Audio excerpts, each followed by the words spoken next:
Еве ќе се навратиме на тој момент.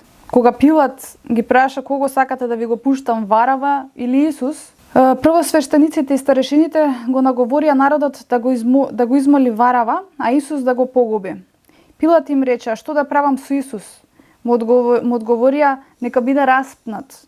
Управникот рече: "Па какво зло направил?" Но тие уште посилно викаа и рекоа: "Да биде распнат, да биде распнат."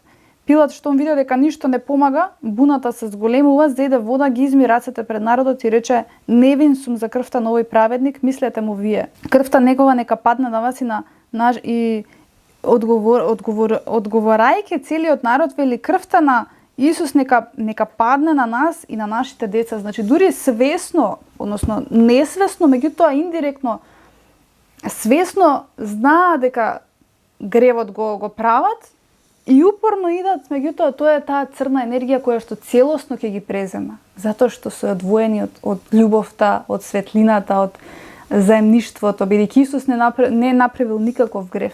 Замислете да си безгрешен, да служиш на човештвото, да помагаш и тоа да ти се земе во криво. Тоа е човек кој што е оддалечен од Бога. Ама не е еден, туку цел колектив го распна Исус.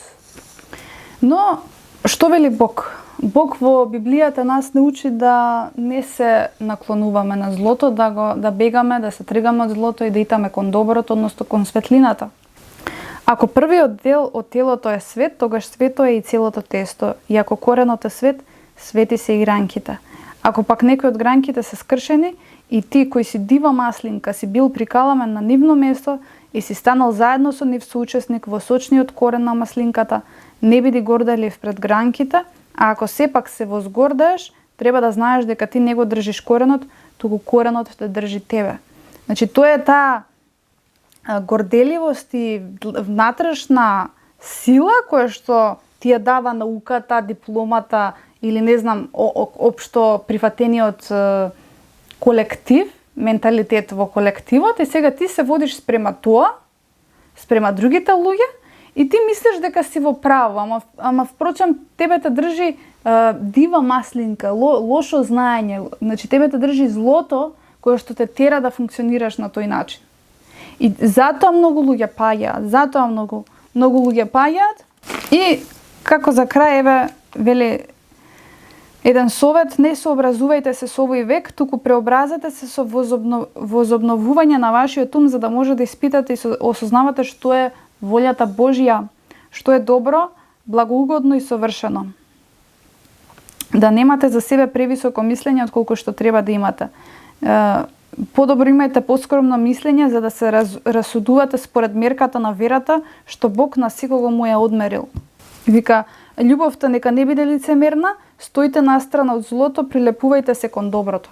Гледате, цела Библија учи на отргнувањето од злото и каде може ние да го препознаеме истото и несвесно да влеземе во истото. И тоа значи понекогаш отргнување од овој менталитет кој што е создаден. Воспротивно, ти одбери да живееш така, ама немој да очекуваш дека животот ќе ти биде мед и млеко. Значи страдањето ќе те стигне. Страдањето и гревот заради кој што сакаш да се прилагодиш во општеството, еден ден ќе те стигне во твојот живот и ќе си го отплаќаш. Затоа што Исус вели во еден дел: зашто каква полза ќе има човек ако го придобие целиот свет, а ја загуби душата своја, или каков откуп ќе даде човек за душата своја. Ето тоа е тоа.